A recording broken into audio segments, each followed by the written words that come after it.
Bayangkan, jika setiap malam ketenanganmu terusik oleh suara gaduh dari tetangga, teriakan, nyanyian tak karuan, bahkan dentuman keras yang menghantam dinding rumahmu. Bagi sebagian orang, gangguan semacam ini cukup untuk menimbulkan amarah dan rasa benci. Namun bagaimana jika gangguan itu justru menjadi jalan seseorang menuju hidayah? Karena kesabaran dan kasih sayang tetangganya. Inilah kisah luar biasa dari seorang ulama besar, Imam Abu Hanifah, yang menunjukkan betapa Islam mengajarkan akhlak mulia kepada sesama, bahkan kepada mereka yang menyakiti. Dikisahkan, Imam Abu Hanifah memiliki seorang tetangga yang sering mengganggu dan menyakitinya. Hampir setiap hari, si tetangga kerap menyombongkan diri, berteriak keras, dan memukuli tiang rumah Imam Abu Hanifah. Lelaki itu adalah tukang sepatu yang bekerja sepanjang hari. Pada malam harinya, ia baru pulang kembali ke rumah dan minum minuman yang memabukkan sambil bernyanyi dan berteriak. Tak jarang saat sang imam sedang duduk bersama murid-muridnya dan hendak mengawali pembicaraan, si tetangga datang mengetuk-ngetuk tiang majelisnya, kemudian mendedangkan beberapa bait syair. Dalam syairnya, si tetangga mengaku telah dibiarkan dan ditelantarkan oleh orang-orang. Petikan syairnya mengatakan, "Mereka telah sia-siakan aku, padahal pemuda mana yang mereka abaikan?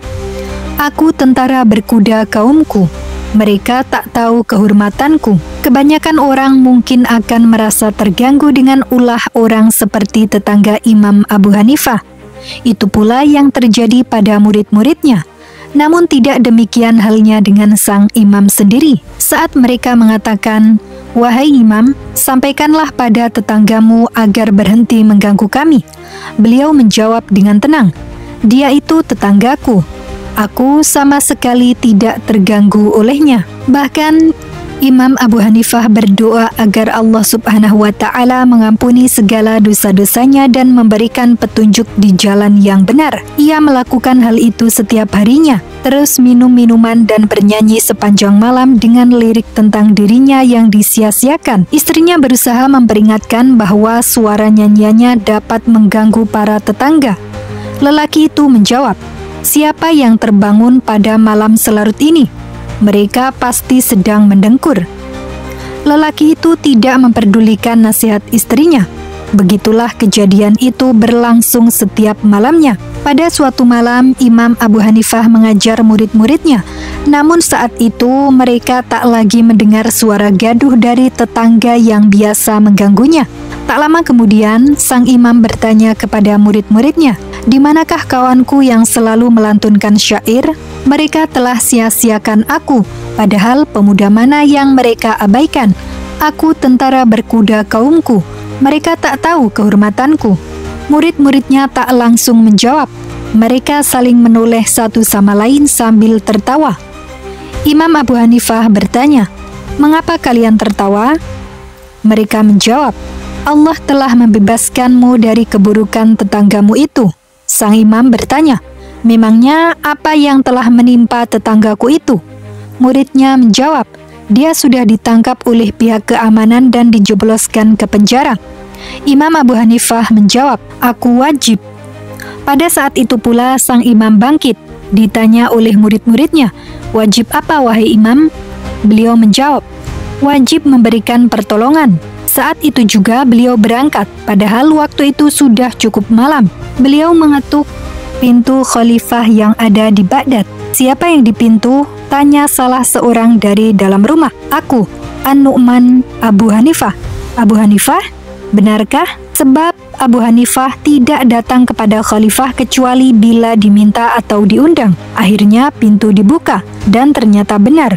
Di depan pintu sudah berdiri Imam Abu Hanifah. "Selamat datang, Tuan," kata penjaga rumah khalifah. "Aku ingin bertemu khalifah," ucap sang imam. Khalifah sudah masuk ke kamar istrinya. "Aku tidak tahu apakah beliau sudah tidur atau belum," jawab si penjaga. "Coba lihat dan tanyakan padanya," desak Imam Abu Hanifah. Kemudian si penjaga mengetuk pintu khalifah. Khalifah pun terkejut dan bertanya, "Siapa di sana?" "Ada tuan kita Imam Abu Hanifah." "Apakah engkau tidak sehat?" Sebab Abu Hanifah biasanya tidak datang kepada kami kecuali di siang hari. Mengapa sekarang datang di malam hari dan tidak ada pula atas undangan? Sekarang dia sudah berada di sini." Akhirnya sang khalifah pun keluar. "Aku punya seorang tetangga, namun ia telah ditangkap oleh aparat keamanan. Walau dia seorang yang kurang baik, namun aku bertanggung jawab kepadanya. Seandainya bisa ditebus, maka aku akan menebusnya. Maka bebaskanlah ia." Sang khalifah bertanya, "Apa hanya untuk tujuan itu engkau datang ke sini di waktu ini?" Jawab Imam Abu Hanifah, "Benar. Dia tetanggaku, wahai Amirul Mukminin." Khalifah pun menyanggupi, "Esok hari engkau datang lagi. Insya Allah kami akan memberikan keputusan sesuai dengan permintaanmu." Namun Imam Abu Hanifah menolak. "Bagaimana jika malam ini, wahai Amirul Mukminin?" Khalifah menjawab, "Kau ingin malam ini, Tuan Abu Hanifah?" Pada saat itu pula Khalifah meminta pembantunya untuk membangunkan penjaga penjara guna mengeluarkan tetangga Imam Abu Hanifah. Sambil menunggu tetangganya dibebaskan, Imam Abu Hanifah berdiri di depan penjara. Begitu keluar, lelaki itu pun disambutnya. Akhirnya sang imam berhasil pulang membawa laki-laki yang biasa mengganggunya. Di perjalanan, sang imam mendendangkan syair yang biasa dilantunkan tetangganya itu. Spontan, si tetangga menjawab, "Sekarang tak seorang pun menyia-nyiakanku. Justru akulah yang telah menyia-nyiakan diriku, wahai imam. Aku bersaksi bahwa aku akan bertaubat." Ia begitu terharu dengan tindakan Imam Abu Hanifah lalu berkata, "Wahai Imam Abu Hanifah, katakan yang harus aku lakukan." Abu Hanifah menjawab, "Engkau harus berjihad di jalan Allah." Lelaki itu berkata, "Aku akan berjihad di jalan Allah dan akan mati sebagai syuhada." Kemudian Abu Hanifah bertanya lagi, "Bagaimana dengan istri dan anak-anakmu?" Lelaki itu berkata, "Aku memilih berjihad di jalan Allah."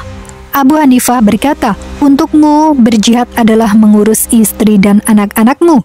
Setelah peristiwa itu, lelaki itu menjadi insaf. Kisah ini memberikan pelajaran yang sangat mendalam tentang makna akhlak dan keimanan. Imam Abu Hanifah tidak menjadikan gangguan tetangganya sebagai alasan untuk membalas dengan keburukan. Justru di saat tetangganya berada dalam kesulitan, beliau hadir dengan kepedulian dan kebesaran hati yang luar biasa. Ini bukan semata tindakan pribadi yang mulia, melainkan cerminan nyata dari ajaran Rasulullah Shallallahu Alaihi Wasallam. Sebab Nabi Shallallahu Alaihi Wasallam memerintahkan kita untuk berbuat baik kepada tetangga, sebagaimana sabdanya, "Barang siapa yang beriman kepada Allah dan hari akhir, hendaklah ia memuliakan tetangganya." Hadis riwayat Imam Bukhari dan Imam Muslim. Dalam hadis lain beliau bersabda, "Tidaklah beriman seseorang hingga tetangganya merasa aman dari gangguannya." Hadis riwayat Imam Bukhari.